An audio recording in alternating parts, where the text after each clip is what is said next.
This episode of the Museum J.E.D.I show is brought to you by Monadnock Media. Monadnock is a media design and production company that collaborates with museums to create media experiences that explore and celebrate racial equity and social justice. To learn more, visit monadnock.org. If you would like to individually give to the Museum J.E.D.I show, please send your support to either one of the following mobile payment services: CashApp, $, capital T, lowercase h-e, capital M, lowercase u-s-e-u-m, capital J, capital E, capital D, capital I. Spells out the Museum J.E.D.I. Also, you can give on PayPal through paypal.me /capital T, lowercase h, lowercase e, capital M, lowercase u, lowercase s, e, u, and m, and then capital JEDI. PayPal.me /Museum J.E.D.I. So welcome to the Museum J.E.D.I show, hosted by Omar Eaton-Martínez. We wanted to welcome you to the J.E.D.I show, which stands for Justice, Equity, Diversity, and Inclusion. This show meets at the intersections of museums and social justice.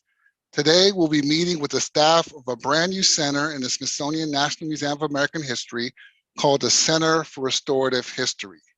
And so the first person I'd like to introduce is Tsione Wolde-Michael, who's the founding director. We have Nancy Burkaw, who's the deputy director. We have Patty Arteaga, who's the project coordinator. We have Jose Centeno Melendez, who's the oral historian. Caroline Fiertz, who is the intern and fellows program manager.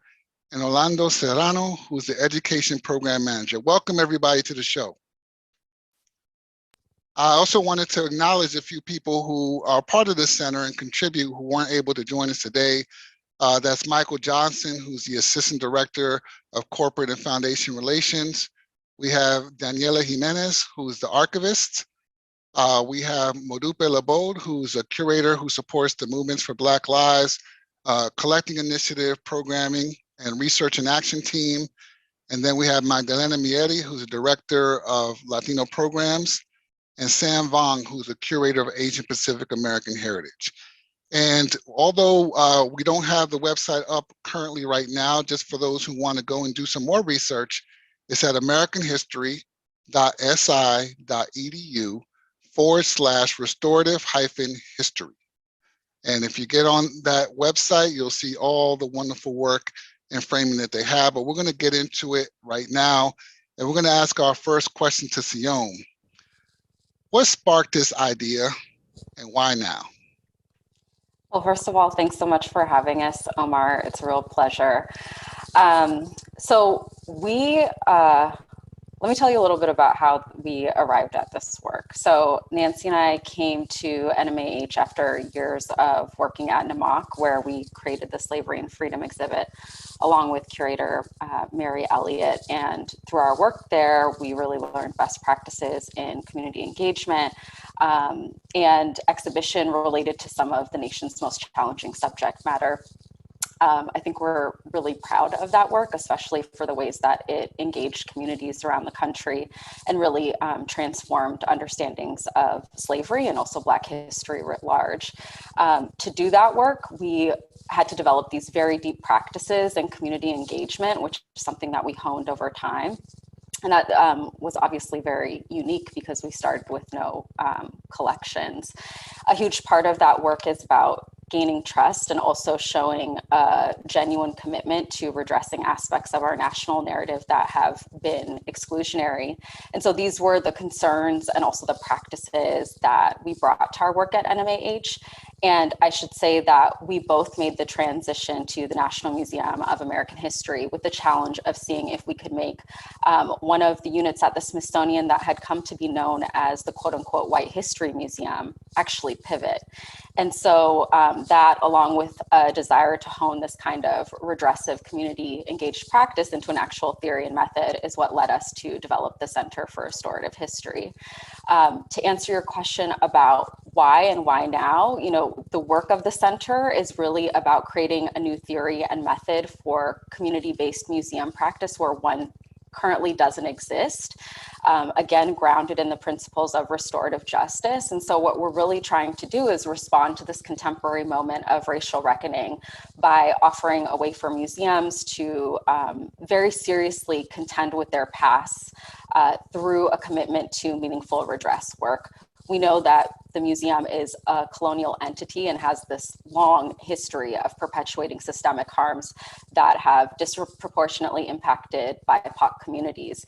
And we also know that the routine responses of hosting town halls and campus discussions and public programs alone, we've seen that over the past 2 decades that they haven't resulted in widespread meaningful action. And so what we're trying to do is really to create an altogether new approach by really embracing the public challenge that we've seen emerge in the past couple of years for this long-term structural change.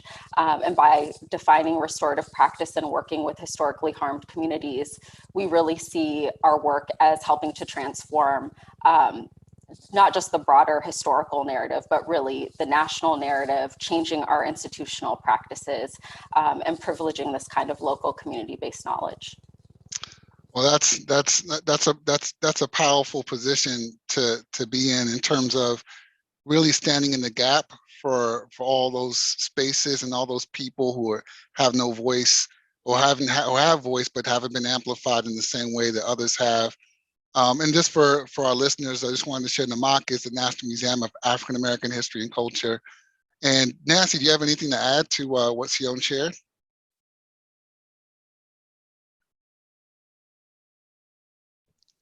No, I think she's got it covered.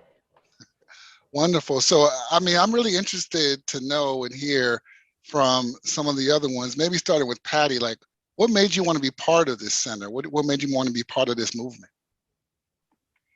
Yes, when Tsione first approached me as her initial idea, why I wanted to be included and really just impose myself in any way I can is that it culminated everything that I ever wanted in a museum career. I wanted to be an advocate for community members. I wanted to, tell untold stories. And I wanted to do it in a very intentional manner. So I felt like all of this encompassed all that I as a young student was envisioning, and here it was wrapped in a nice package, a very hard and a very hard-working package, but I'm incredibly grateful to be here. Awesome. What about you, Orlando? Yeah, thank you, Omar, for the question, and thank you for having us. So there are several reasons why, when Tsione sort of shared her thinking, what she and Nancy have been working on for a little bit. I was intrigued by the idea of using, the academic training that I, went through and achieved for something that I really wanted to do in the first place. I decided actively not to pursue an academic career, not because I don't think it's worthwhile or has its merits, but I decided to go into a K-12 classroom, 9th grade specifically, because I remember the impact and the influence that my high school teachers had on me, right? And then so I kind of had to be ripped out of that setting, to be brought into the museum. And I saw and see in restorative history a way to sort of combine all of the different aspects of my careers up to now, and really start thinking about, different ways of recognizing and making knowledge with people at a very sort of community-based level, doing, understanding and recognizing the theoretical work that folks are doing every single day when they're making the decisions about what to do, to get from point A to point B that we often don't think about. And so that, at the very basic, that is why I'm very excited to be part of the center. Well, that's great. And I'm always a big fan of people who have teaching in the background. I taught also in New York City and I taught in DC. Where'd you teach, in LA or somewhere else? DC, yeah, in Columbia Heights. And, I tell folks, I mean, the students who I taught are still part of my life like that. And the reason, sorry, I'll make this brief as possible. I see in CRH the opportunity to do something that I missed from being a classroom teacher who was grounded in his community. And the classes of students who I worked with who are now in college, I still am in contact with them. They're the people who come and water the plants in my home when they leave. When I'm out of town, we talk about finals that just happened, this last week.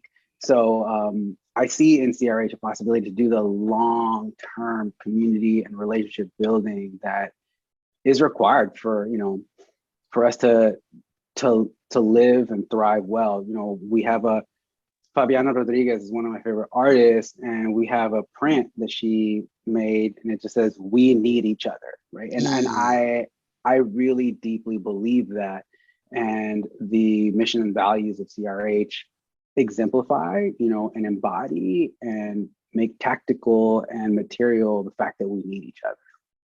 No, I love that. And I love the idea that, what drives you to this work is long, sustainable, impactful relationships, which is something that, people in our sector aren't necessarily known for. But I really love the fact that we're leaning in on that. What drew you to this work, Caroline? Oh goodness, Omar. Thank you for the question. So I am like Orlando, where I also come from a teaching background. I never saw myself in a museum setting. I didn't even really think about careers existing in museums. But similarly as well, something that brings me to this work is my students and my background as a teacher. But then more specifically, as a teacher, something that frustrated me, and one of the reasons why, with a bunch of other things as well, I left the classroom, was seeing how challenging it was to try to create change within these implicit, unspoken systems that fought it at every turn. And so in CRH, in the Center for Restorative History, I'm kind of a weird addition because I'm not curatorial, and I'm actually not in educational programming, even though that was my switch into cultural institutions. I run the internship and fellowship programs, which are typically seen as like an HR personnel kind of thing. But so what brings me to this work is wanting to and striving to change those systems to be sustainably changed for the next several years. And so that is something that really brings me to this. And also because so much of when we think about decolonizing museums, when we think about historically harmed communities in museum spaces, most folks think about objects and audiences. Not a ton of folks think about internal systems and internal staff practices. And so even where do we get our interns from? From what communities? Who is getting this access that we are consciously or unconsciously giving to people? And how can those systems be re-examined and reimagined? Omar, can I hop on to what Caroline just said? Absolutely. I think she points out something that's really great. So for folks who aren't with us via video, I think you can see here our staff is majority people of color. We skew younger, and we have representation from every department of the museum. So among us, we have expertise, like Caroline mentioned, in internship development, education, programming, collections management, archiving, oral histories, curation. And I think that's part of what's so exciting about this work that we're doing together, is not just the ways that we're thinking about the outward facing components, but also how we're internally changing the way that we do museum work. So we're working together to create this kind of lab-like space that's a place for us to experiment with new methods and prototype new ways of working with each other without the usual silos that can exist, especially in larger institutions, and all under the umbrella of redress and restorative justice work. Thank you for illuminating that, Tsione, because I think that's one of the things that really drew the biggest smile for me when I read through some of the work that you shared with me, and even looking at the website and how it's turned out, is this idea that we've always been pushed down by these walls, these silos that these superstructures have caused for us. And I love the fact that this has completely stood in firm rebuke against that nonsense and didn't allow it to get into the path of the mission and vision of this particular center. And I just have to say, just for some insider information, as the predecessor to Caroline, I am very happy with what you have done. I worked very hard in that position to do things like that. And I think it just goes to show that, yes, we have these very constructed job descriptions, but we go above and beyond what we need to because we care, right? And we understand and we see the bigger picture. So I just want to thank you for continuing that culture of caring. Omar, you set me up for success. Thank you. Well, thank you. Thank you. Thank you. Mi hermano, my fellow therapist, Jose, what brought you to this work? How's it going, Omar? Thank you for having us here and for the question. Geez, I feel like I could give a really long answer about that one. The work, I didn't find the work found me in many ways. Geez, you know, I've had a deep passion for wanting to understand the local communities that have nurtured my own growth and development, and the growth and development of loved ones and neighborhoods that I've been in and that I've been in adjacent to for such a long time. And I didn't necessarily know if there were tools available to really document our own lived experiences or the lived experiences of folks who might be neighbors whose histories are different from mine, but from whom I should do a better job of listening to and learning about. So my introduction to restorative history was a natural extension of the work that I was doing with Nancy and Patty, and that's through the Undocumented Organizing Collecting Initiative.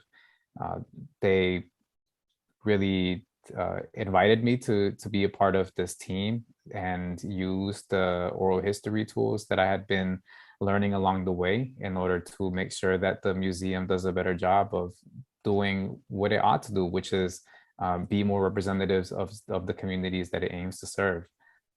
So for me, it was just a natural step in the right direction to do the kind of work that I've been wanting to carry forward from the time I even learned about this thing called community history in college, 4 years after struggling through different majors. So, you know, it's totally doable.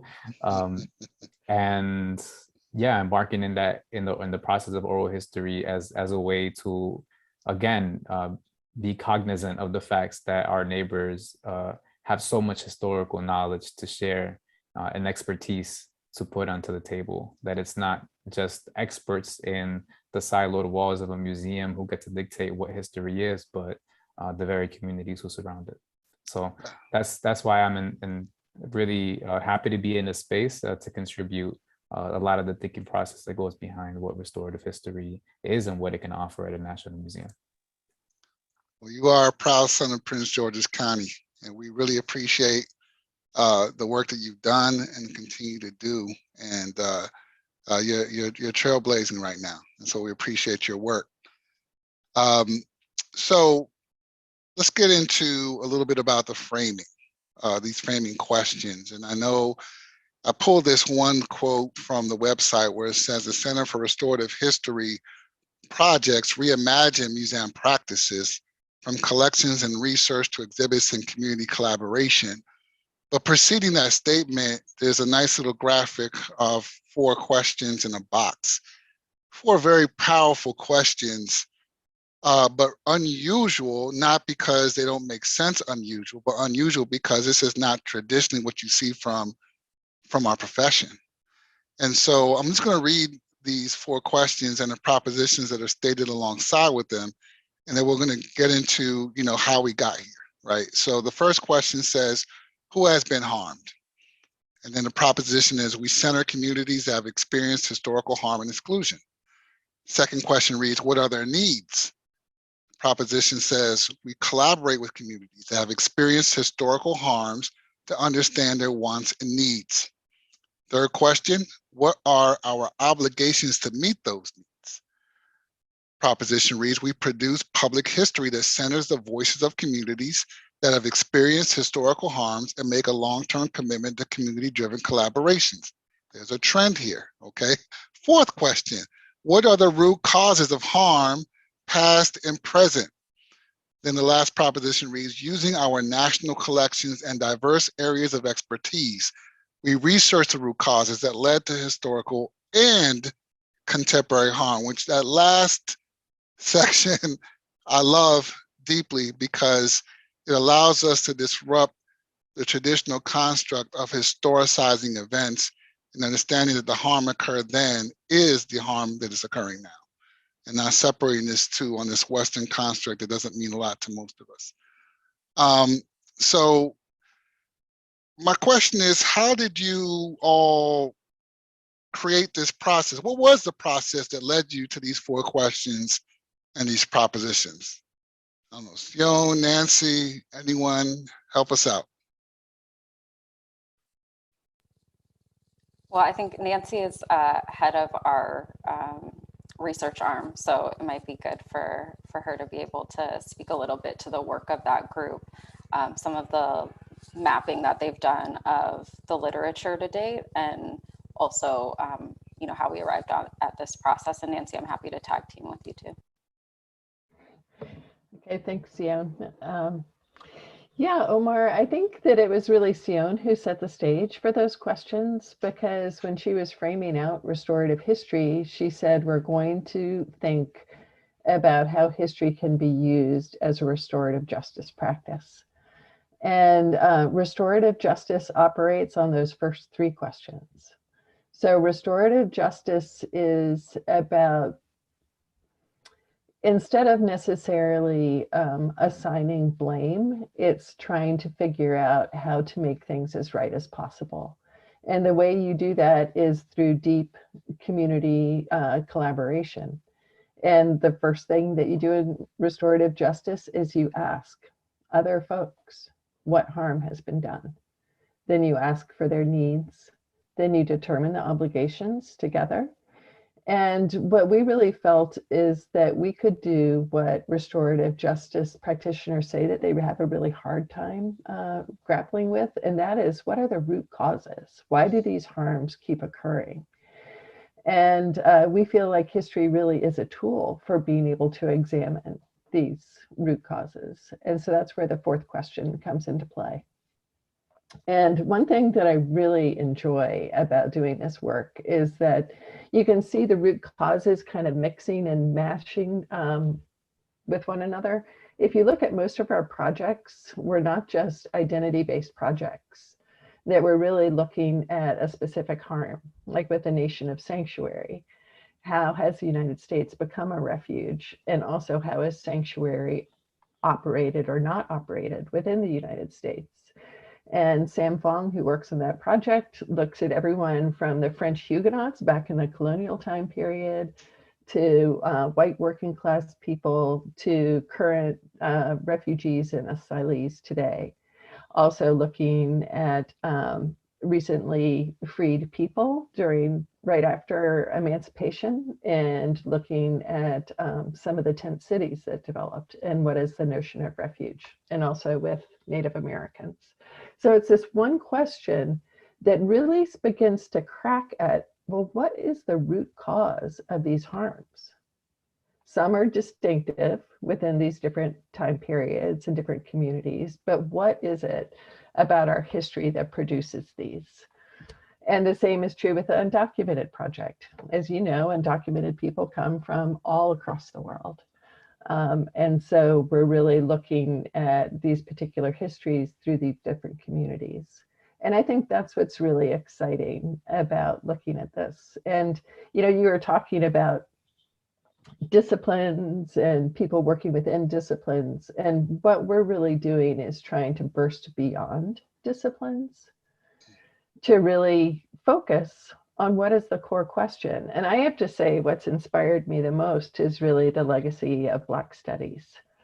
Black Studies really established in the 1960s, of really asking a core question devoting all of your time and energy to really researching that question and letting it take you where it takes you, into whatever field, whatever means you need in order to really commit yourself to getting the fullest answer possible. So in many ways, you know, our work is based on these notions of a liberatory practice, and to let that practice take you where it will. So that's what's been the most exciting.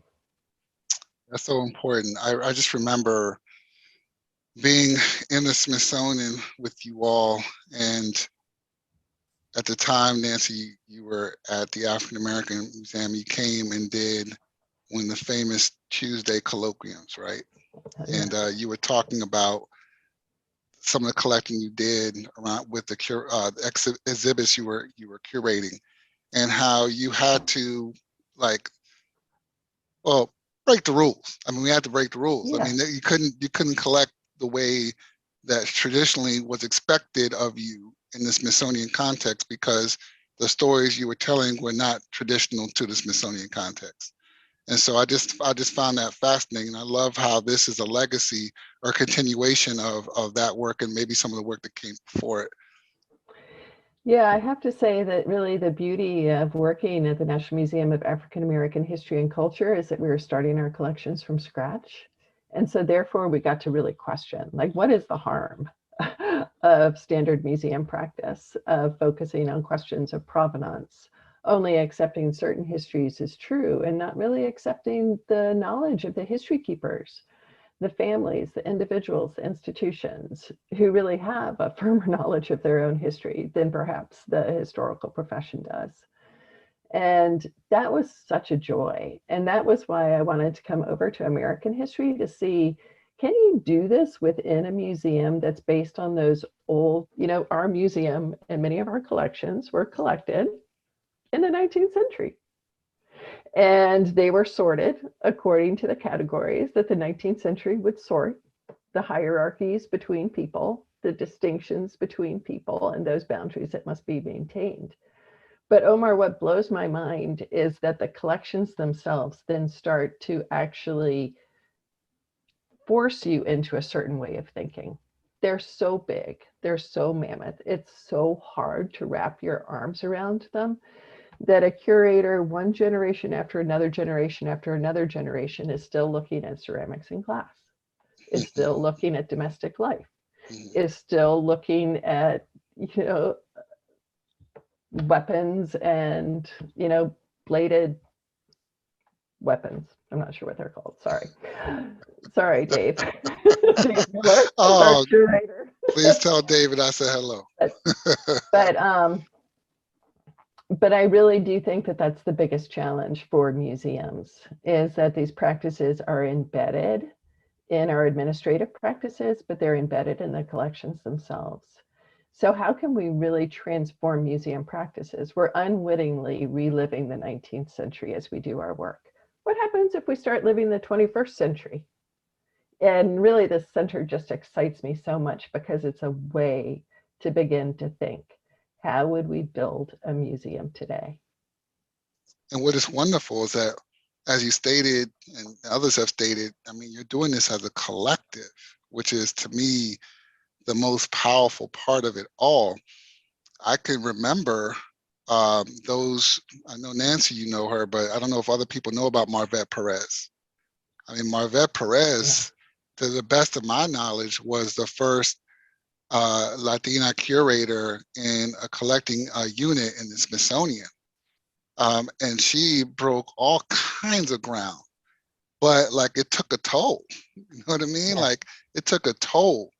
And she definitely left us too soon. I'm not saying that's why she left us too soon, but I mean, it took a toll. I mean, I just remember talking to her about it and the frustrations that she had, even within her successes.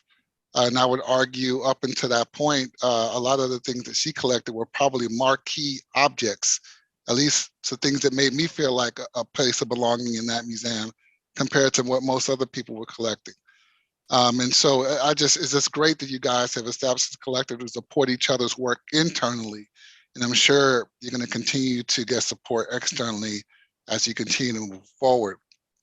I did want to have you talk a little bit more, Nancy, specifically about the Reckoning with Remembrance exhibition.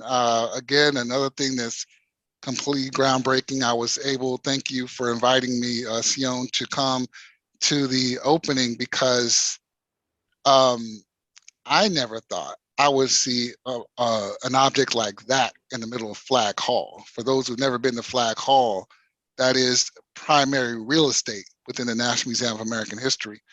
And so if you could talk a little bit about, maybe describe what that exhibition is, the marquee object, and how did you get there in terms of exhibiting that and putting it on display? Yeah, it is a single object exhibition, and the object that's at the center of the exhibition is a marker from Tallahatchie County, Mississippi. And it's a marker that was put up by a biracial commission that's called the Emmett Till Memorial Commission. And they have worked so hard over generations to commemorate the story of Emmett Till in Mississippi. The state of Mississippi did not do anything to commemorate Emmett Till for 49 years and 11 months after his murder. So this marker is riddled with 317 bullets. So as soon as the Tallahatchie Memorial Commission would put up these markers, they would be continually defaced. They're doused with acid, they're marked up, and they're shot at regularly. So the sign that we collected is one of four. The first one was destroyed and thrown in the river. The second one is the one that we have. The third one was riddled with bullets 6 weeks after it was erected. And the fourth one is a bulletproof marker.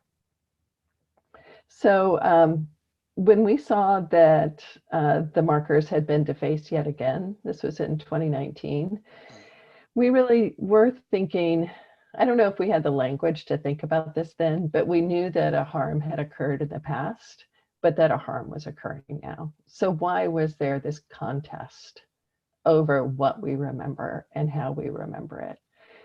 And what Patrick Weems, who's the director of the Emmett Till Memorial Commission, always says is, why is it so hard to commemorate the life of a 14-year-old boy? Why is that so hard? And this was, you know, before the murder of George Floyd.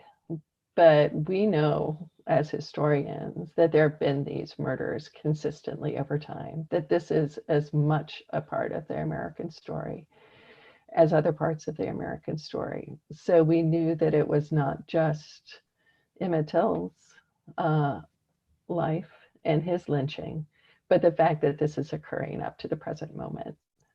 And so we really felt that this was a story that we felt deserved a place within the museum. Tsione, do you want to join in there to talk about some of the major thrusts of the show? Sure. So I'll just add to what Nancy's saying in the previous part of the conversation as well, just kind of picking up on that the center was initiated in 2019, right? And in many ways, Till, this collecting initiative tracks the overarching progress of the center, right? This really tracks our building of the theory and method, our building of our community engaged practice, and also culminating in the power of a center to also change museum practice, of course, honoring the generations of folks whose wisdom and work that it builds upon, right? And so, you know, Flag Hall is a non-exhibitionary space. It's a space where there hasn't been an object since the 1990s. And it was quite a statement because this is, you encounter the object in front of the Star Spangled Banner exhibition, right?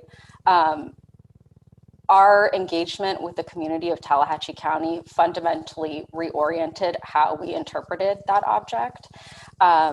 You know, I think I initially went and saw it almost as a confrontation of sorts for the American public. And I think it is that. You have to reckon with it when you see it.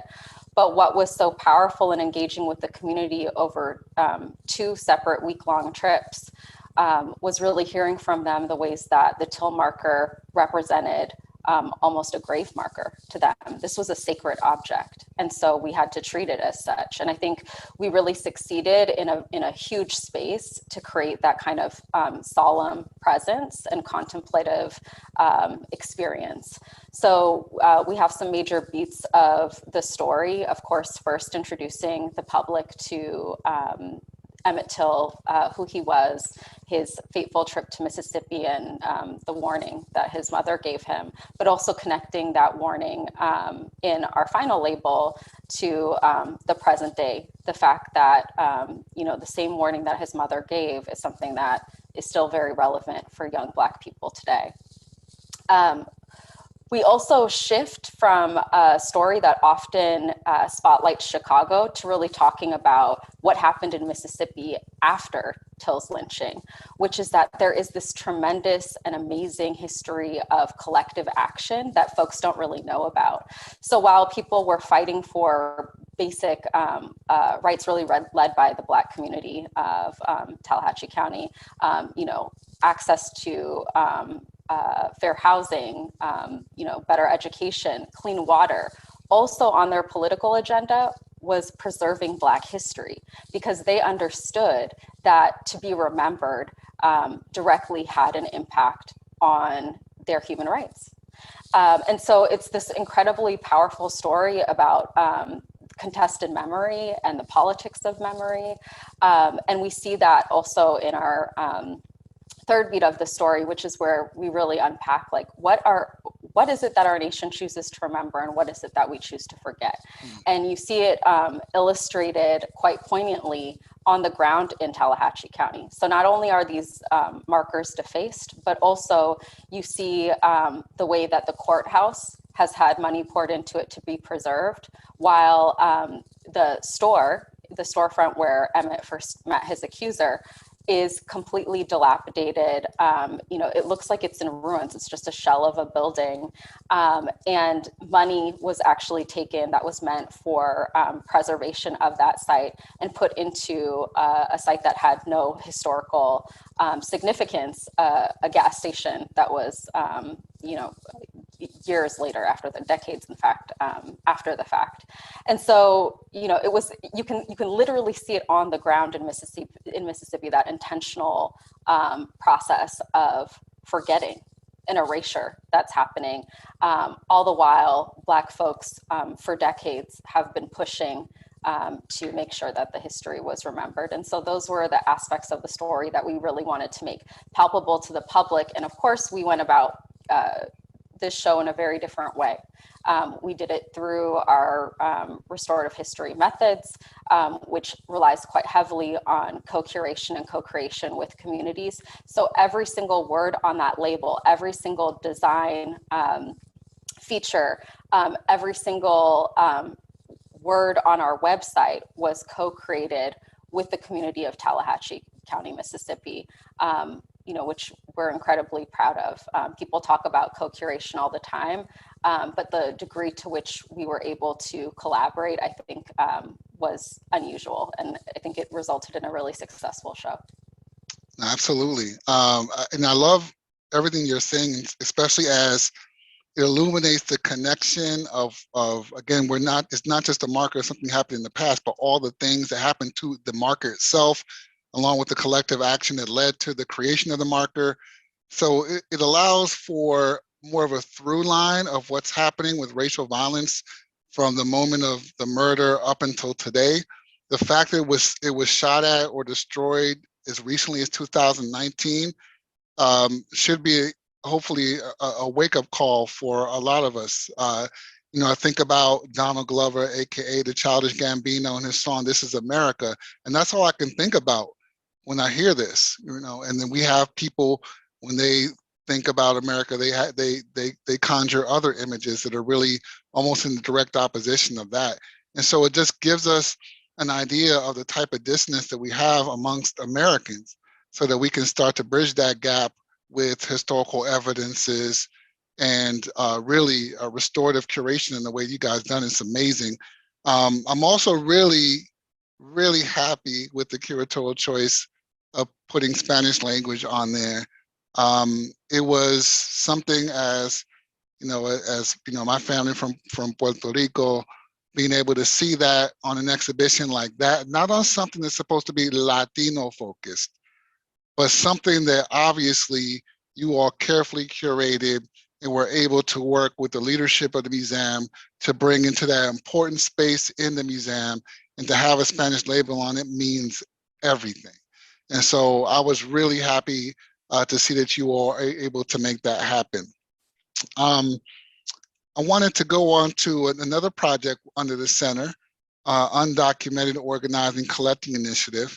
I want to ask Jose, like, what's been like your biggest reward or contribution of working on that initiative? I know this started back in July of 2019. Yeah, thank you for asking that question. Wow. I think one of the greatest aspects of this project so far has really been having the time and space to not only ask folks what it is that they want to have in a national archive as part of their own story, but really thinking through what it means for an institution, a cultural institution, to have a certain number of obligations that are directly in line with housing these oral histories, or making sure that when we say that we're doing community-based collecting efforts, or when we're reaching out to folks, that we're really mean it in a way where narrators are creating the actual oral history alongside us, where we ask folks, is there anything that you think we shouldn't be talking about for the interview? What are the 3, 4, 5, 6, 7, how many things that you really need to, you know, that you want to make sure that are highlighted in this interview? What are they? And I guess what I'm describing here, I'm being pretty descriptive instead of giving you like a plain facts of like 1, 2, or 3 things that I feel are tremendous changes or accomplishments. But what it is like a different sort of practice that oftentimes doesn't happen. Sometimes when I've been exposed to different oral history projects, and oftentimes you'll have perhaps a research question that is guiding a project, and as the oral historian, project manager of sorts, you have particular folks who you want to interview, and are like the key holders to the histories that you're trying to get access to. But one of the great things, and one of the great, I think, successes of this project is we owe it to folks like to Patty and Nancy, who are really thinking beyond that and are asking different organizers themselves, well, what really are the narratives, the histories, the experiences that need to be housed in this national museum? And my work, my job within that process is really to create or recreate or think and rethink oral history processes that will allow us to move forward with that goal in mind, of really making sure that as many folks can sit on a table where we're not pigeonholing particular identities alongside being undocumented. We're really asking folks across the gamut of, racial identity, national identity, geography, rural versus urban communities, so that different folks can shed light to the very dynamics of what it is to be undocumented and what it is to have grown up being undocumented in the United States. So, it's just so many layers to this process that I think to sort of sum it up in a way, that one of the greatest things that I'm most proud of is really our ability or our willingness to take a step back and really rethink what creating a project like this can be like. And yeah, I mean, I'd love to invite Patty to see if she would like to share anything else that she's gotten from this project so far, but those are some of the things that come to mind for me. I'll jump in really quickly. You just mentioned about reflectionary work, and that's actually one of our CRH values, right? Is to always take that constant, take a step back, reassess, and see how the next steps are forward. So that's something that I think, especially in the Undocumented Organizing Collecting Initiative, is something that we hold true, just to constantly be in reflection. And one thing why it's so crucial about the oral history process, and you know, my hats off to Jose for really taking into the intentionality of this reflectionary process. But why it's so important, especially for this community, to center their histories and really ask what is so pivotal for you, and what do you see as the demarcation in history. You know, we're really looking at the last 20 years. It's not that much, but it is so important, because this is really when you see undocumented folks, and we really focus on organizers because they're public about their status. Why it's so important is because the story of their self has been so central to their movement, right? It's about that public coming out. It's about using their status to really force the government's hand, right, of like influencing legislation, all at the threat of deportation. You know, without citizenship or the right to vote, they're really kind of putting a stamp on their rights. And why I'm getting to, you know, come full circle is about they have been pigeonholed. They have been as this one thing, just seen about their status. But what we're really trying to do, at least with this project, is to, you know, record alongside with them, and really to tell us, like, if your status did not exist, like, what would you want folks to know about you, right? Take that factor away and really just tell us who you are. But you know, their status has put them into like an organizing world. And so how are they advocating for other people? How are they advocating locally, right? What are the issues surrounding themselves? And in one place it can look, you know, in Charlotte, North Carolina, it can look about a sheriff's race. How can we disentangle ICE relationship with the sheriffs? And then in Los Angeles, it's about how can folks, you know, get elected positions. So it's looking at very different worlds of undocumented organizing, but we're putting it all in an umbrella of like, what do you want to tell us, and what do you want your history to look like, right? This is really centering again their knowledge at the forefront. And Nancy, Jose, please, if I missed anything, jump in. I just want to shout out to Patty because she really designed the project. I came over from African American history and culture, doing slavery and freedom, and really being aware of African American and African freedom struggles from like 1564 onward. So when I saw the undocumented movement, it really resonated with emancipation. It resonated with civil rights movement. It resonated with women's suffrage. But it was Patty who really designed the project. So she knew that we had to look at 6 sites, including areas where people have either been deported or self-selected to leave the country. So we also look at Mexico City. But in each one of these places, it's always that we're going to learn the history from the people making history. That's not our job. It's not their job, but we're giving those folks the opportunity to actually say exactly what we should remember about this. And with each of the different sites, Patty just chose them so wisely so that we go into each one and we don't come with a question, we just come to listen.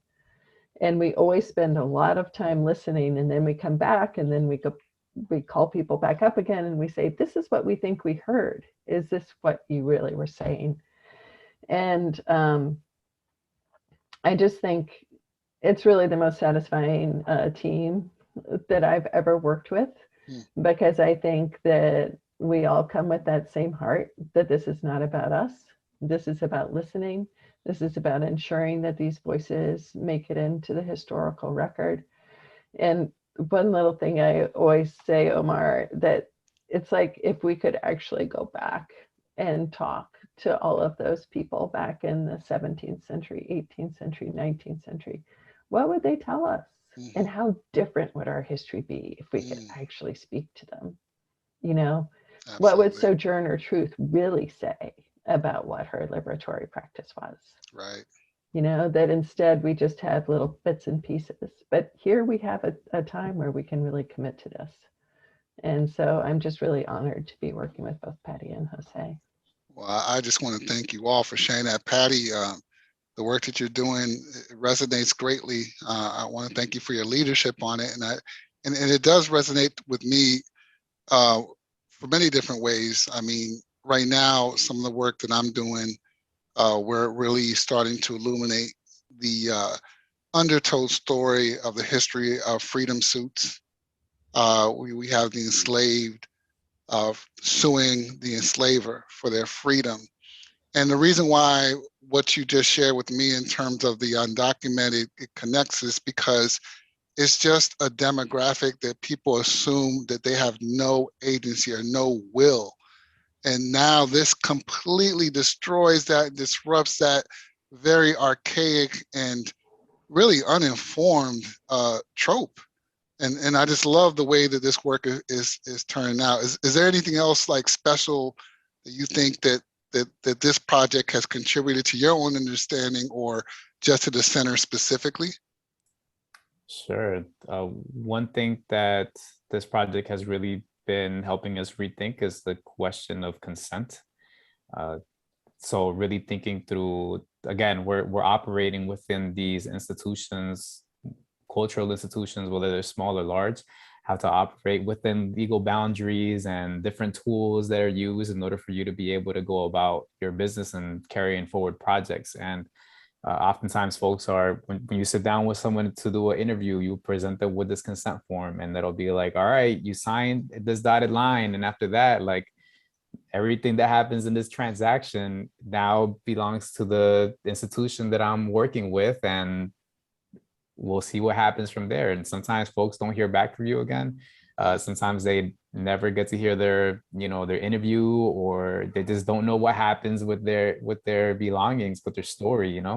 Other times it could be an instance where potential harm can emerge from the interaction that is taking place in the interview, and you might reveal things that shouldn't be revealed in the institution. So one of these things that we're thinking through actively in this project is what would it look like to institutionalize the idea of ongoing consent? What would it look like to rethink a consent form? What does it look like to have a ongoing relationship with the archival staff at the museum and other curators, other teams that are embarking in oral history projects, so that we can all be on the same page more or less when it comes to developing oral history projects with communities that have been historically harmed, or individuals who might be in a very vulnerable position. So we've been having convenings with different oral historians inside of the Smithsonian, but also outside of the institution, just to gather folks' thoughts and see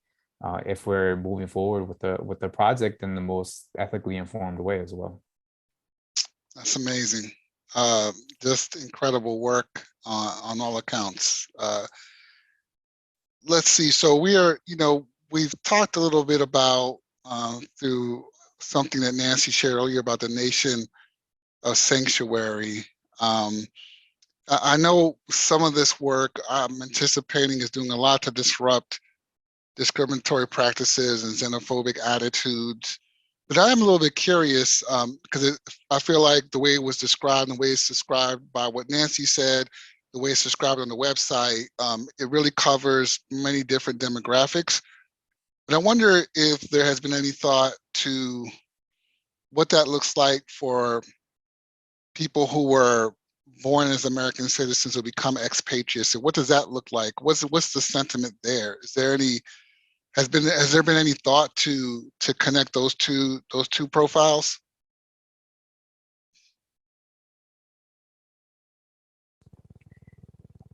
If not, that's your next research project, right? I just gave it to you.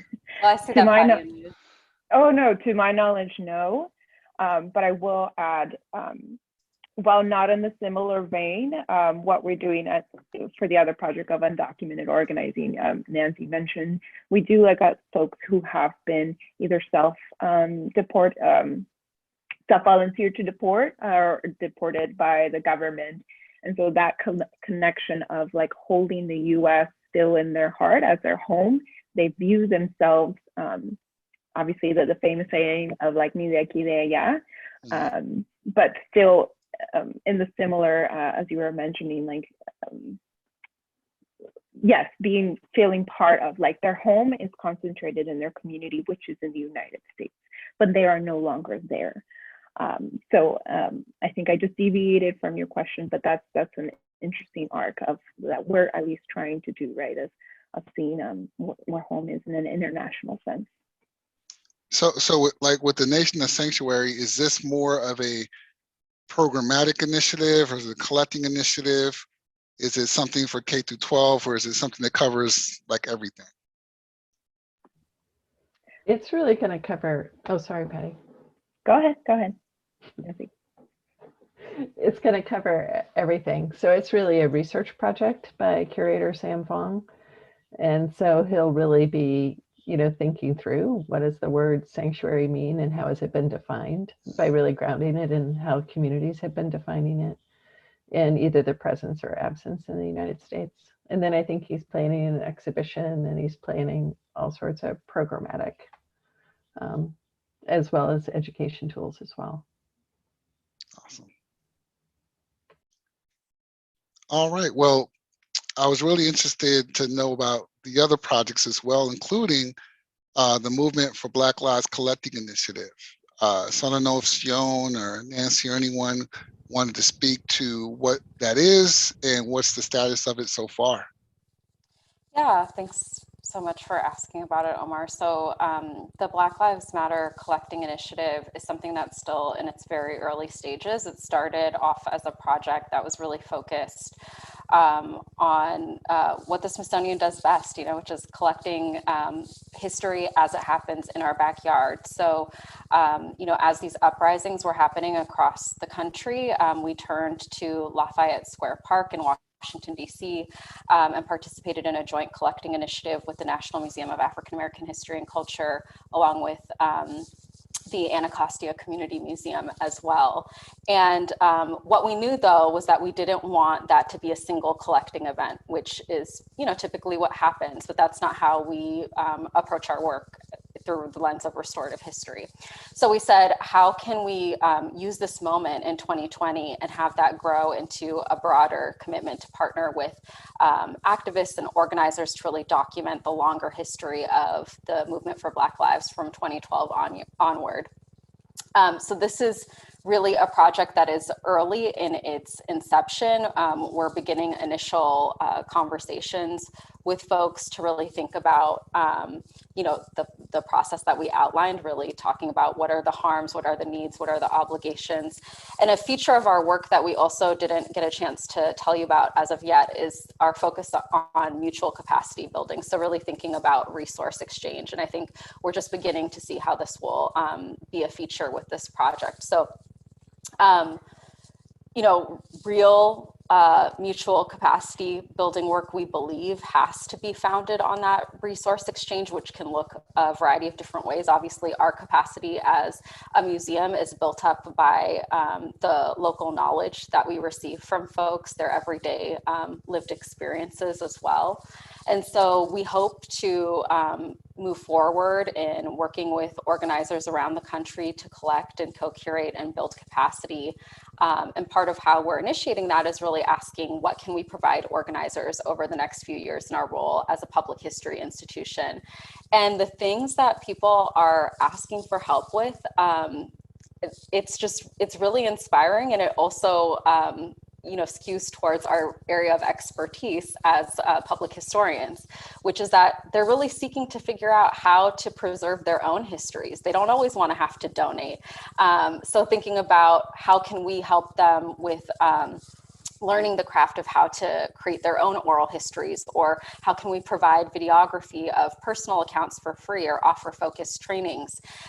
So actually beginning this winter, for instance, we're going to be putting on a fully paid and stipended workshop showing organizers how to preserve their own objects, how to learn to create community archives and really teach the foundations of Black archival practice and more of the introductory elements of curatorial interpretation as well. So that's just a snapshot of the project. Wow, that's amazing.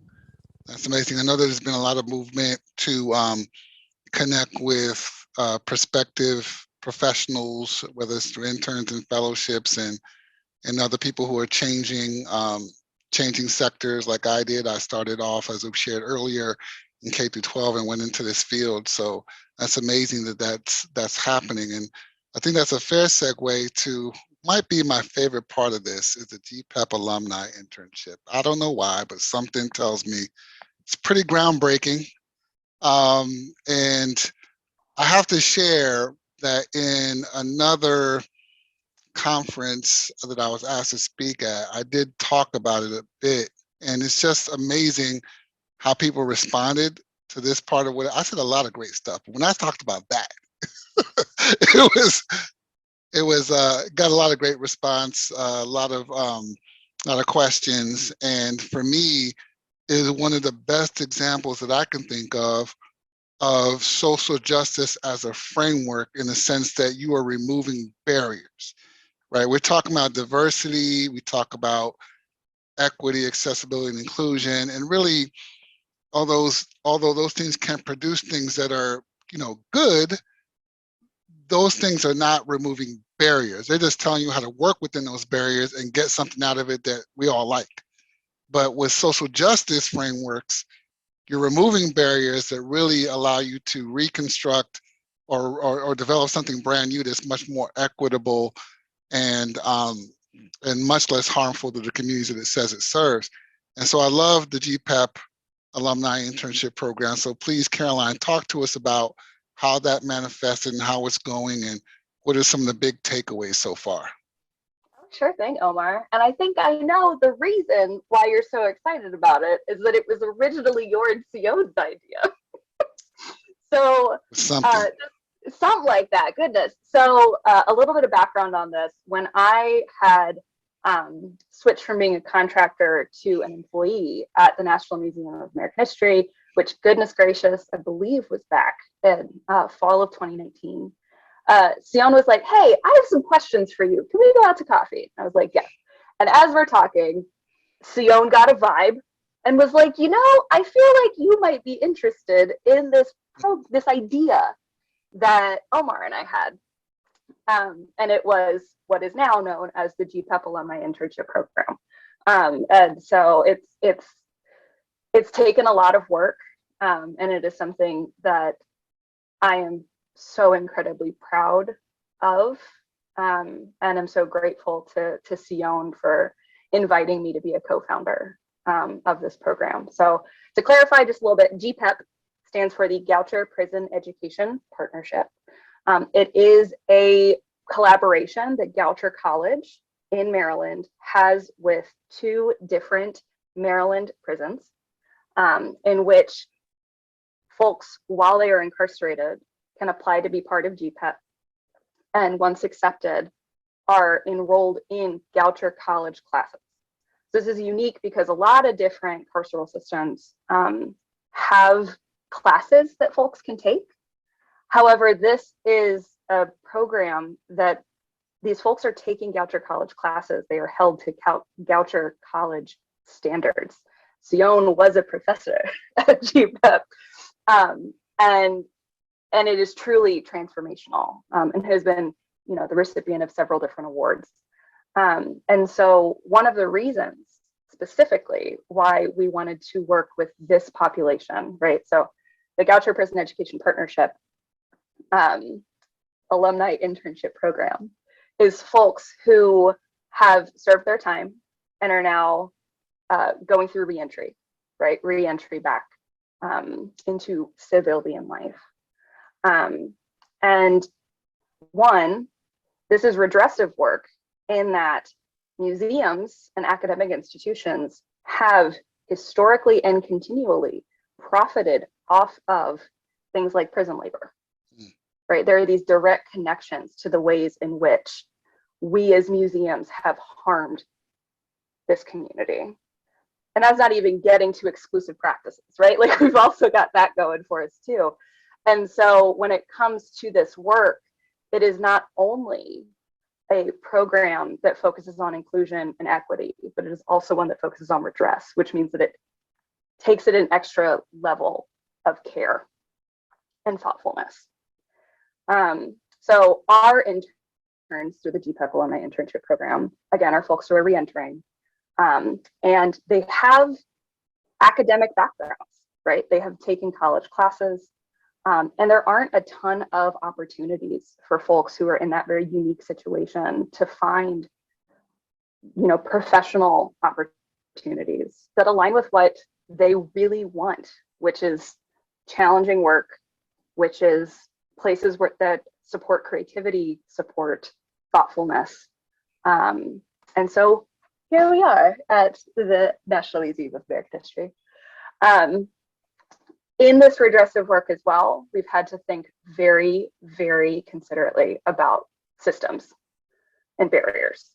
A great example of this redressive aspect of things is background investigations. For those who don't know, anyone who works at the Smithsonian, including interns, are required to go through a background investigation. And if that investigation is denied, right? If someone is denied access, they can't participate typically in an internship experience. And so one of these systems that Tsione and I took a lot of time and a lot of collaboration in rethinking is creating an inclusive background investigation process for folks who have records that involves, you know, not only the typical fingerprint and processing, but any flags, then our ID office, our Office of Protective Services, will then meet with our interns and ask them, hey, give me some context on this, right? Let's think about what your internship is. Does this actually connect at all with what your internship is going to be? To really create this system of care in a process that is usually incredibly separate from the person who is going through it and the person who is administering it. That's just one example. But the update is that we are actually finishing out our pilot year. We had 5 different interns with us in our first pilot year for year-long internships. And it has been a very reflective and iterative process in which our interns have been an integral part of co-creating this program with us, right? We had the structure, and then we constantly got feedback and interns creating, you know, their own ways of doing things, and us working with them through that. Our interns have had learning opportunities across the whole museum, and something that we've actually implemented for our second year, which will be starting in January, is making sure that we have these built-in opportunities for folks who might have never learned about a particular field before, but learn about it in their internship. They can switch, right? We are trying to create the most flexible learning opportunities to really help set up our folks for success. And it has just been an incredibly rewarding and challenging and wonderful experience. Yeah. That's so what I awesome. got. Yeah, I could talk about this forever, but No, I know that you everybody can. here knows that too. So I'm gonna make myself a little bit quieter. Tsione, would you like to add anything? No, I think you did a beautiful job covering it, Caroline. That's awesome. And I got to meet 3 of those individuals in the summer. I mean, overwhelmed by everything. Just being able to go to, I believe we went to Jessup, right? Tsione was at Jessup, and to visit those men and women, and to hear what was on their minds and how they're ready to change the world, right? Again, people, you have a trope of people who are hopeless and this, that, the third. I didn't hear hopeless in there at all. I heard ready to take this world over and get it straight, and I just really fell in love with who they were and the potential of what they can be. And those 3 individuals I met this summer really confirmed all of that. So thank you for allowing me to be a part of that. I Of wanted course, to. and Omar, one more quick thing. Sure. Just one more quick thing. The other important piece of this internship program as well is in thinking about barriers of access. Of course, opening the door is part of it, as you well know.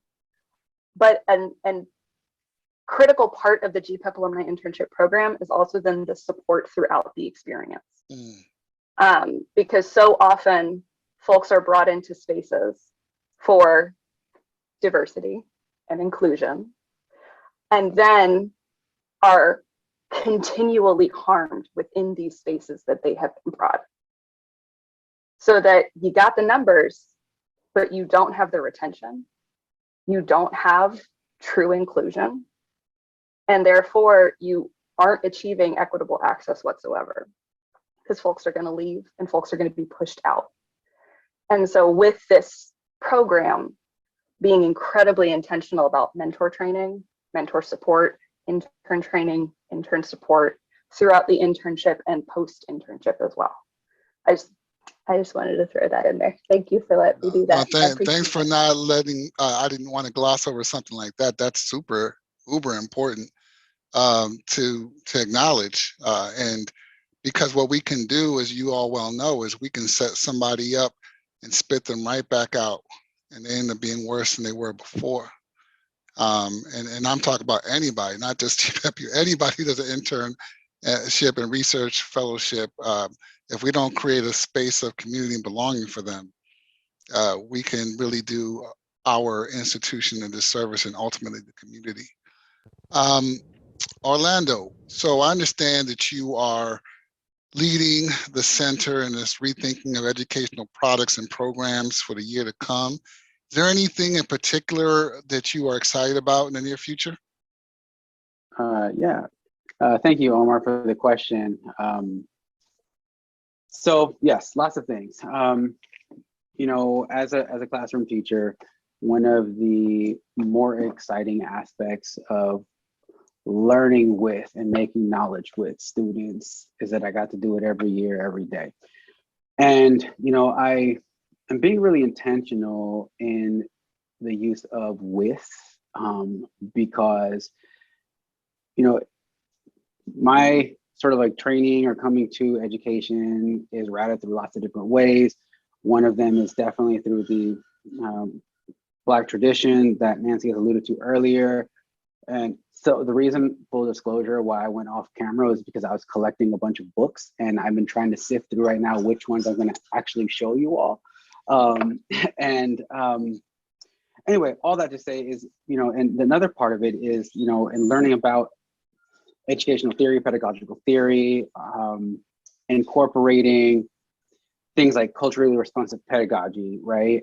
Thinking also about, you know, how to use restorative justice in the classroom. My classroom was a restorative justice classroom. But then also in my own learning and thinking, looking sort of like across social movements in time and in place, and thinking about what we can learn from other folks that we sometimes don't think about or sometimes forget unintentionally, right? Like any important civil rights or social justice movement has always had a strong educational arm. I mean, you think of the Black Panther Party for self-defense, education was at their core. You think about the Movimento de Personas Sem Terra, right, in Brazil, the landless people's movement, education is at the core of what they do, right? Literacy is important. And I have to, at this moment, also acknowledge, that the idea of popular education, has become sort of known to folks in the United States through Paulo Freire and a lot of the folks who have been students of his. But we also need to recognize the work of Bell Hooks, who is one of my favorite popular educational theorists and practitioners, who reminds us and shows us of the knowledge making, the theory making that people do every day, all the time, as I mentioned earlier, just deciding on how to get from A to B. And one of the most exciting parts of my classroom every year was when we did a project called, A People's Guide to DC, which I shamelessly stole from my dissertation chair, who wrote a book called The People's Guide to Los Angeles.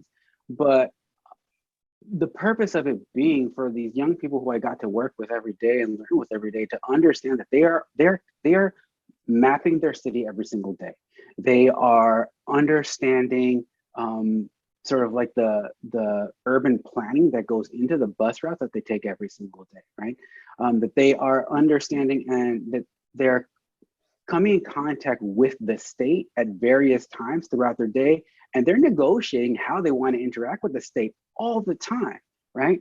And so one of the aspects I'm really excited about, in thinking about educational programs and resources with CRHs next year is how to create the kinds of like toolkits that folks need, classroom teachers who are interested in incorporating these practices in their classrooms, who have heard about restorative justice, but perhaps don't know what it looks like or how it can operate in a classroom, or who are interested in other ways of learning. I appreciate Tsione earlier on, alluding to mutual capacity, right? And that's one of the important aspects of the work that we're doing. I'm excited to learn from folks who I get to work with and talk with over the next year, to know how they're learning every single day, how they're theorizing their experiences every single day. Book number 2, I told y'all, I'm coming. Dear Science by Catherine McKittrick. And the reason I brought this book out is because it's actually a 2-for-1. Because inside her epigraph is, she quotes my mentor and professor, Ruth Wilson Gilmore, who says, "There is no life that is not geographic. All of us are living in a particular time and place and are negotiating and theorizing and living in that particular time and place distinctly." And I'm excited about working with the different sites that Bhati alluded to earlier with undocumented organizing or with Nation of Sanctuary, to understand how they're understanding the life that they are living. And, the last part that I'll say, and I'll stop talking because I get really excited talking about learning, is, one of the core values at CRH is also imagination. And I appreciate and admire the imagination and the creativity of the people who are living every single day. And I also appreciate the imagination and the imaginative capacities of other folks who are embracing these popular education practices in ways that we might not recognize or don't see as legibly because of the way they're packaged. But again,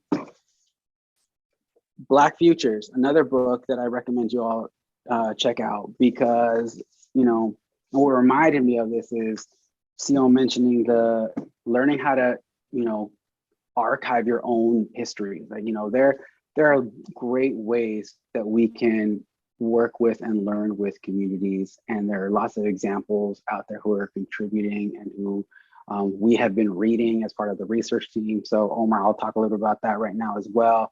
That are informing the work that we're doing. And I bring them up because we've got to pay our proper to our ancestors, and they're the ones who are really helping us out along the way. So those are some of the things I'm excited about and why I'm excited about it to do education in CRH. Well, I think the future is bright. The future is ripe for all those type of things. I mean, I can only imagine being a K through 12 teacher and having those type of resources. And I know as time has gone on, there's been more and more things like this made available, but there's never can be enough. There never can be enough. And the way you frame them and structure them are also going to be so important because, as you know, each curriculum is slightly different. The capacity for each grade level is slightly different. And that's where I think a lot of it is, that's where the decision is made, whether how practical the things are. I think the content people already are leaning in on in most places. I think maybe the other part would be thinking ahead of starting some type of virtual support group for those teachers who are in those geographic areas where that this type of education is not going to be very welcome. Yeah, you know, and I appreciate you bringing that up, Omar. So a couple of quick notes, you know, one, I appreciate your recognition of how important it is to have something that is actually usable and used by teachers, right? And so, you know, fortunately, like I got to work on a program called Becoming Us, which is, you know, it's a step in the direction towards restorative history in that it's more inclusive and it's accurate and it tells stories that haven't been told before. And it's definitely formatted, and we've been grateful enough to hear from teachers who have used it and say, like, thank you very much. This is 100%. I appreciate that all the student-facing documents are available. The teacher-facing documents are available. So definitely going to learn from that experience and borrow some of those teacher inputs that we already have. But then the second is the support for folks in areas, some of which are like 5 miles away, by the way, right? That, you know, who are having difficulty or encountering challenges teaching history or teaching hard stop. And I will say that, you know, there is in development a working group, pan-Smithsonian, to support these kinds of teachers that I'm going to be participating with as well. That's super great. I love to hear anything that's collaborative and pan-Smithsonian. As someone who's participated in those, it's not easy. And so the fact that this is happening, this is a success. That's a victory already. And I hope and wish you continued success in that. And, you know, I guess you did touch a little bit on the research and action team. And I'm also really interested in the decolonization working group. So I don't know, Orlando, Jose, or anyone who wants to talk to our listeners about what those things are.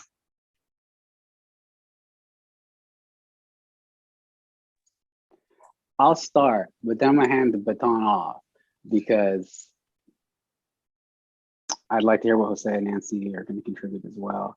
So the decolonization working group is something that started actually about 2 years ago when Dr. Anthony Hardig, who is our current director, came on board, started to map out a new strategic plan, and decolonization was identified as a key, you know, area of interest to go into. And Tsione was actually the co-leader with me, I with her, for the decolonization working group that started meeting in spring of 2020. And, you know, when we got together, the very first, and Caroline is also part of the group, so, you know, she's also able to speak to this. We wanted to know what decolonization is, like, actually, you know, this, you know, in the museum field, it's new, but quite frankly, decolonization is a social political movement that's been going on outside the museum for decades and centuries, right? So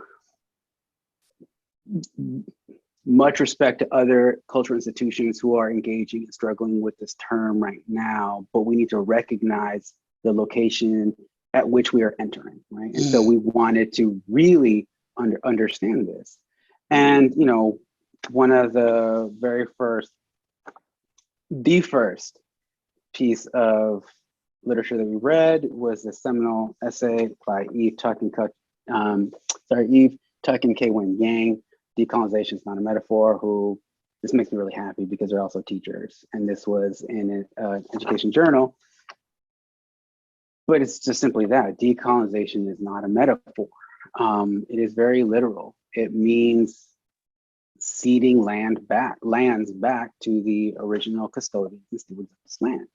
And so we're really confronted with this. And we did, we also did a lot of reading to understand, again, as Ruthie says, there is no aspect of life that is not geographic. The way in which decolonization has different iterations depending on where you are, right? So colonization processes that are ongoing and exemplified by the settler colonial state vis-a-vis the National Museum of American History that we're all a part of, right? That's a very different colonization process than the colonization of Africa, of the Central and Southern Americas, right? So of Australia and throughout Oceania, right? Those are all different processes of colonization. And so we did a lot of reading and trying to understand like literally where we fit in, and how the colonialism that we are still living with, the processes of colonization that we're still living with are very different, because we continue to occupy and settle the land that we settled and colonized, which is different than, in our conversations with folks like Wayne Modest and Van Coopman. It's like the Belgian folks are not in the Congo anymore. Like they've left, right? Like, it's just not the same. And so that's a lot of the work that we did. And, and in sort of really grappling with the challenges of understanding that it is not a metaphor and not wanting to pretend and not wanting to say we're doing something that we actually cannot do. We started to sort of shift our focus a little bit at the guidance of Wayne, who said, he said, no. Like it was like really kind of like a downer conversation, but then he's like, no, like decolonization is a horizon, it's a vision, something to move towards, which is really helpful, because, we can continue to meet as the decolonization working group to signal and support, and stand in solidarity with folks who actually are doing decolonization work, or to signal and support other folks who are interested in what is probably better said as indigenization than decolonization, right? Which is another sort of understanding that we came across in meeting with each other and reading together, that indigenization, as the Te Papa Museum has started to think about the work that they're doing, is it's not about unwinding a process that, again, we continue to live out every single day, but it is moving in a different direction. It is moving towards that horizon that Wayne talked about. Jose, Nancy, Caroline, Tsione, all of us. I'd love to hear from others about this. This is fascinating.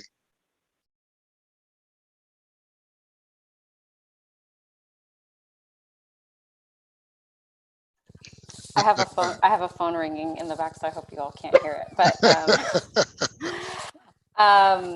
I think what Orlando is getting to is the conundrum that we faced, which is that,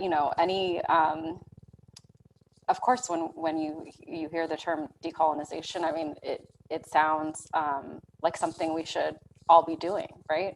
And I think that we had to really contend with what does it mean for us as a national museum to say that we would be decolonizing, and to also look at how other national museums have tried, and in the overwhelming number of instances failed at decolonization.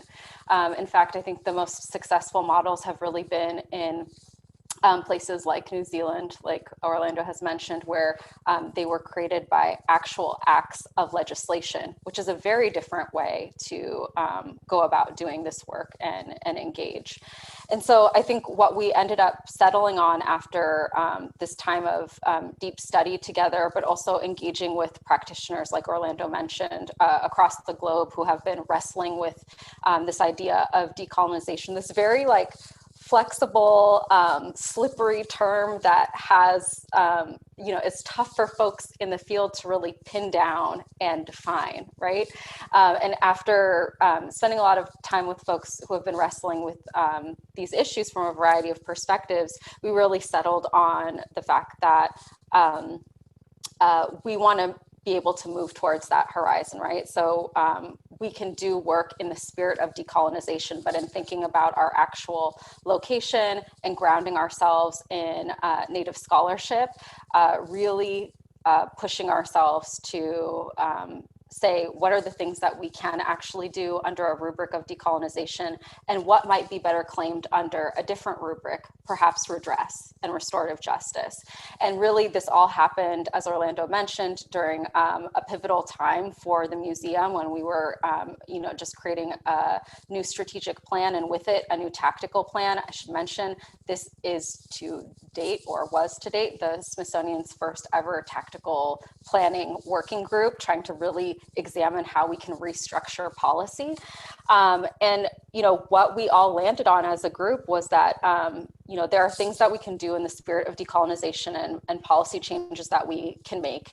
But the point of orientation that we really wanted to push as a group was really thinking about redress and restorative justice. That would be the first step, especially in engaging communities that, look, we still have to, make bridges with. We still have to, try to reach out to and engage.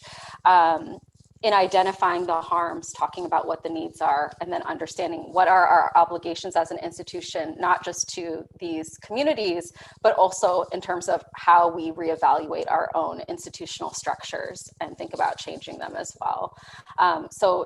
To date, our group continues to work now under the Center for Restorative History, which was really pushed out then in this broad-based, organizational planning and new direction, was really uplifted and buoyed by, it was incredible, like all of the staff, and saying like, yes, this is the direction that we should head. And so, it wasn't just, the center wasn't just a practical tactic that then actually, went on to become a year one tactical plan priority of the museum, right?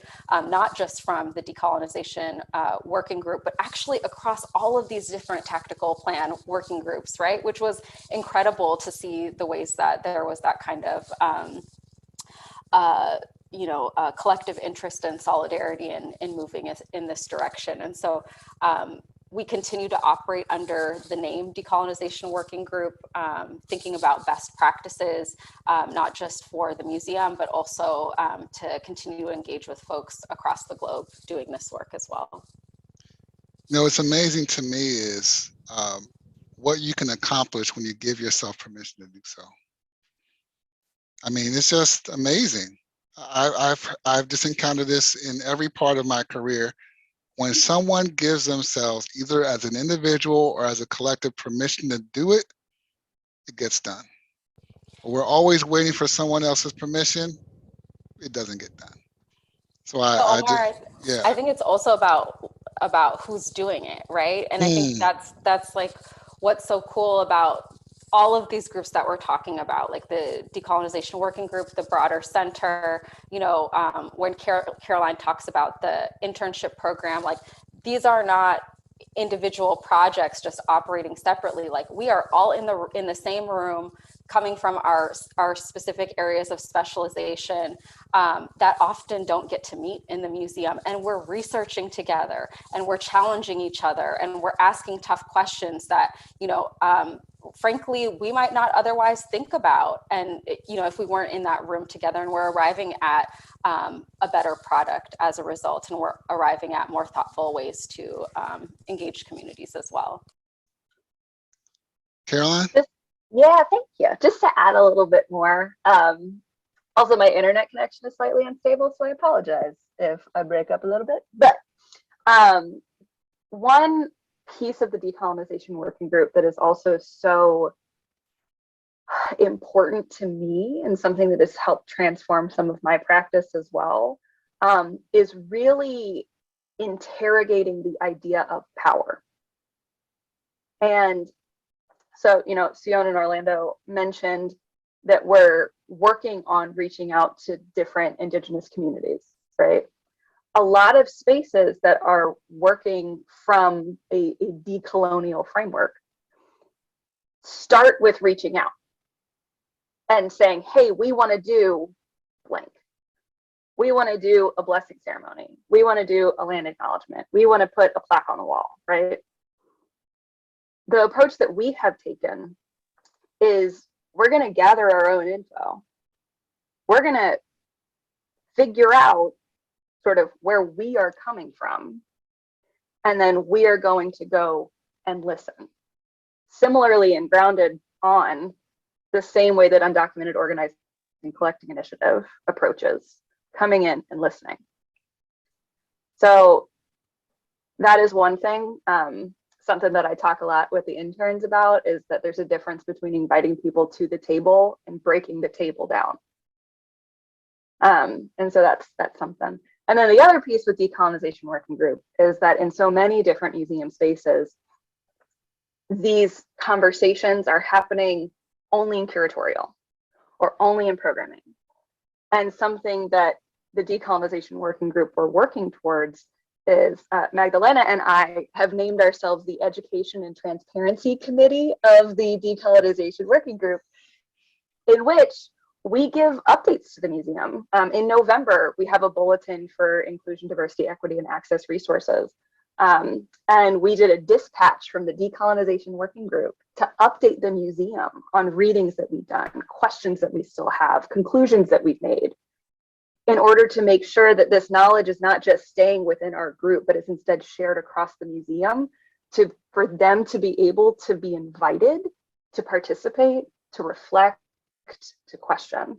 And so I think that is also a core piece of this practice, is not holding all of that with ourselves, but also being able to share and to listen as well.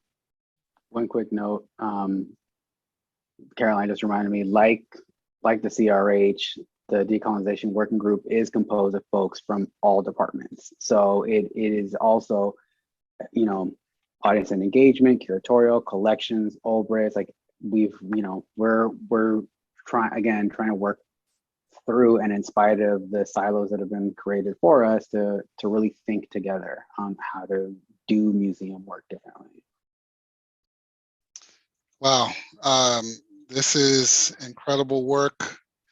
The decolonizing in particular has been a topic, and I love, Orlando, that you brought out that notion of decolonizing not being a metaphor, and also not something that's trending, you know, not something that is cool to do today and then forgotten tomorrow. Remembering, and it's hard to forget when you're asking those critical framing questions that you guys are asking, because then there is, for me, an emotional connection to the work that cannot be ignored. And that's why I think those questions are so powerful, because it sustains and sort of just tattoos in your heart what you're there for to do, and how you engage with people from this point on forward. I have one last question. And I think it's an important one, especially for our listeners, to understand how you think about this. And this is for anyone or everyone who wants to answer. Is restorative history a goal or a process, and why?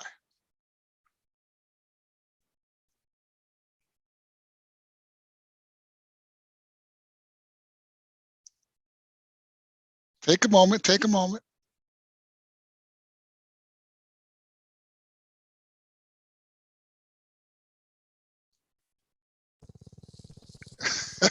You are being recorded. Tsione, I see you unmuted.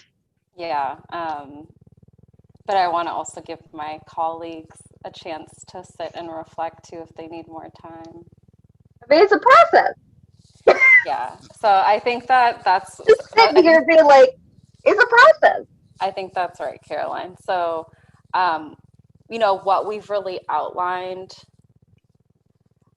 reflects a method where one doesn't exist before. I think one of the things that folks often ask us is like, well, how is restorative history different than, you know, some of the community collecting practices that have happened across museums for, you know, a long time? And, you know, that's obviously a legacy and wisdom that we respect and honor. But I think what the center does and what restorative history strives to do is really place that wisdom kind of under one roof to advance this kind of sustained restorative practice, moving us towards the goal of redress, right? Redress is the goal. We might not always get there.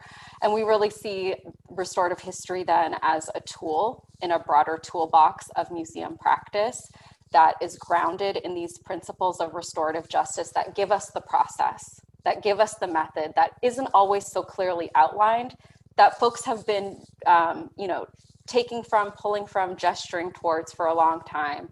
And it hones it into this clearly articulated focus on the end goal, which is redress. So you mentioned redress a bunch of times, and I forgot to ask you to define that for our listeners, just in case no one understands what redress means.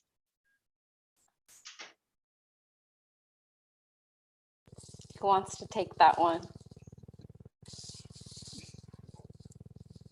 You do. That's a tough one, Omar. Yeah, I think that how we understand it is trying to make things as right as possible, right? And the person or persons who identify that are the communities that have actually been harmed. And sometimes when you talk to historically harmed communities, they'll tell you, like, look, there is no healing that can happen. There is nothing that can right this wrong. But the goal of redress, the work of redress, is trying to make that, trying to work towards that repair to make right as much as possible those things that were wronged. And so that's the process that we engage in. And so, not to get nitpicky, but we said a lot of R words. We haven't said the most famous one, reparations, right? And I don't think this is where you're going, but I just know that in other conversations I've had with other institutions, some people have told me directly that they work around that word because that word has become a marker for some. And I don't think that's what you're doing. Honestly, I don't. But I just wonder, what about reparations? Is it analogous to redress, or do you look at it differently? Reparations is a type of redress, right? You know, it's not the only form that it can take. And I think, you know, we're approaching this in terms of looking at, first of all, what is our contribution as historians to the field of restorative justice? Practitioners have said that there's this real gap in their work of being able to have this deep examination of root causes, and that's where we feel, you know, our intervention can lie. And it's also about changing our own practices as well.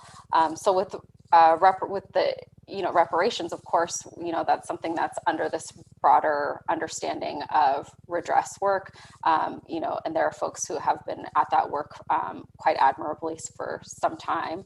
But we're really looking at, you know, what is our role as a public history institution in being able to contribute to public discussions of first understanding history better, in part to be able to get at this issue of redress. Well, I just want to thank you guys for spending this time with me. Just seeing you as a collective, seeing the synergy that you all have created just in this discussion alone gives me life, gives me hope for what an institution like the Smithsonian can do. And hopefully what other institutions who have similar privilege can also do in the present and the near future. I want to thank you for your time. I'm sure there's tummies are grumbling and people are tired. It's the end of the day. So I just want to sign off by saying thank you, thank you, thank you. And thank you to you, the listeners who have been listening to the Museum J.E.D.I podcast. That's JEDI for Justice, Equity, Diversity, and Inclusion. Thank you. Thanks again for tuning into the show. The great Dr. Cornel West said, social justice is what love looks like in public. In light of this quote, and as we continue to consider museums as sites for social action and places of inclusion and belonging, our first question as museum folks should be, where's the love? And more specifically, where's the love that will allow us to see the humanity in one another? Until next time.